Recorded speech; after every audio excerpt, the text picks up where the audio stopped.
Correcto, entonces vamos a hablar sobre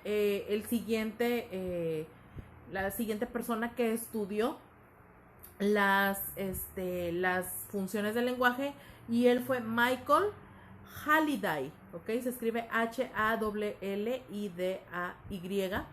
Y este lingüista inglés cuestionó la clasificación de Jacobson y a fines del siglo XX propuso tres grandes funciones del lenguaje, ¿ok? Él propuso la ideativa, que expresa y establece las relaciones entre el hablante y el mundo circundante, es decir, entre la persona que habla y todo lo que está a su alrededor. Esa es la función del lenguaje ideativa para él.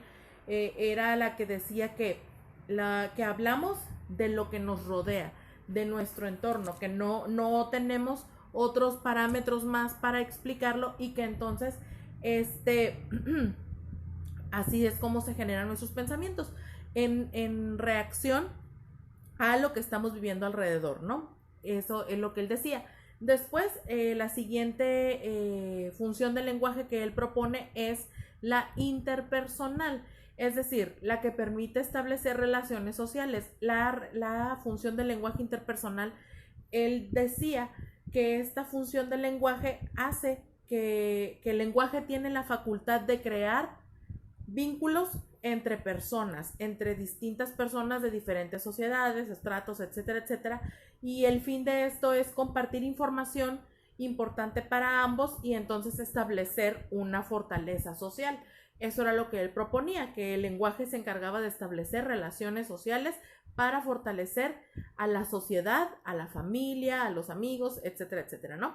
Y la tercera función del lenguaje que él proponía o que propuso fue la textual, y se asociaba a una de las anteriores para mantener la cohesión, la unión entre las partes del discurso y también entre el discurso y el contexto. Es decir, la textual sí tiene que ver con los elementos de lo que se habla, pero este hombre decía que también había una relación entre el discurso y en donde se era compartido, que dependiendo de lo que de donde uno se encontraba era la forma en la que uno iba a hablar. Y de hecho pues tiene mucho sentido, porque ahora cuando nosotros nos expresamos, el discurso que manejamos en un funeral no es el mismo discurso que manejamos en una fiesta de cumpleaños, ni en el nacimiento de un niño, ni en una sesión, en una junta legal de divorcio, ni en un tribunal, ni en muchos lugares, ¿no? Entonces, ni la forma en la que nosotros nos expresamos,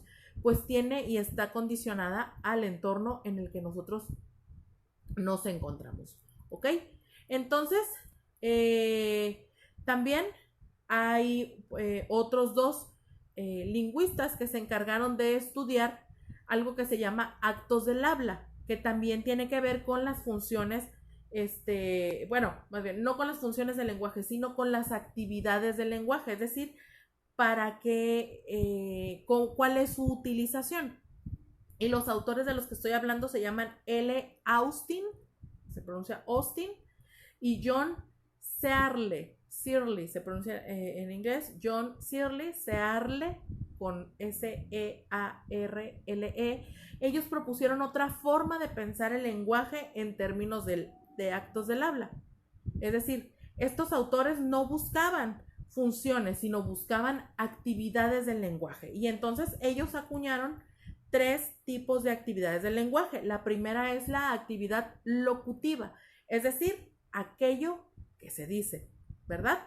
Actividad locutiva es aquello que se dice. Después, la siguiente actividad es la actividad ilocutiva.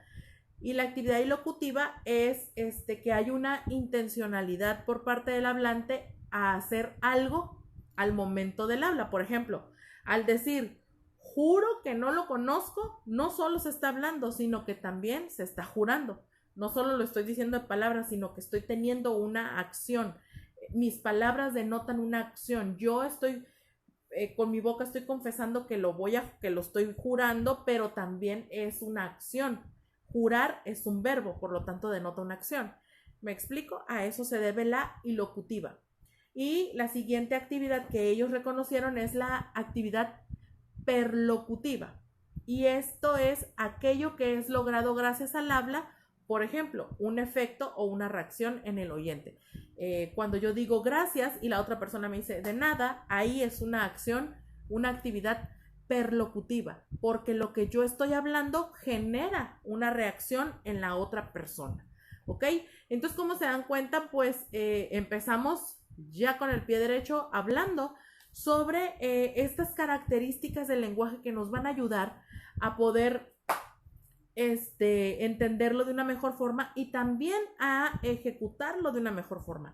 Todo esto que estamos viendo sobre la gramática, lo que vamos a ver de ortografía, lo que estamos viendo sobre funciones del lenguaje, no son nada más que herramientas para que tú y yo podamos expresar nuestras ideas de una forma mucho más estructurada, mucho más, con mucha más fuerza y así poder también nosotros, pues vaya, tener esa capacidad social y comunicarnos en un ambiente mucho más abierto, mucho más amplio de lo que nosotros ya hacemos comúnmente. ¿Ok, chicos? Entonces, esos serían los temas, el tema del día de hoy. Por favor, elaboren sus actividades para que puedan, para que eviten la acumulación de tareas y revisen por favor también la hoja del proyecto parcial que les estoy dejando ahí adjunto para que puedan conocer cuáles son los parámetros que voy a calificar. ¿Ok? Entonces, esta es nuestra primera clase sobre funciones del lenguaje, que es lo que vamos a estar desarrollando esta semana. Y pues que nos va a ayudar para el elemento clave de nuestro trabajo. Muy bien, chicos, entonces pues así terminamos esta lección. Les pido que tomen apuntes para su portafolio de evidencias, realicen trabajos y si tienen alguna duda, por favor, envíenme un mensajito, con muchísimo gusto les ayudo. Si ven que no contesto, traten de comunicarse con a oficina para que puedan localizarme y yo así pueda estar atenta de sus necesidades. Acuérdense, la atención es en hora clase porque ese es el tiempo que tenemos destinado para cada uno de ustedes y evitar pues meternos en el tiempo de otros maestros y así pues evitar ese pues atropellarnos. ¿Ok, muchachos? Muy bien, pues les mando un saludo muy grande, cuídense mucho y nos vemos en la próxima clase.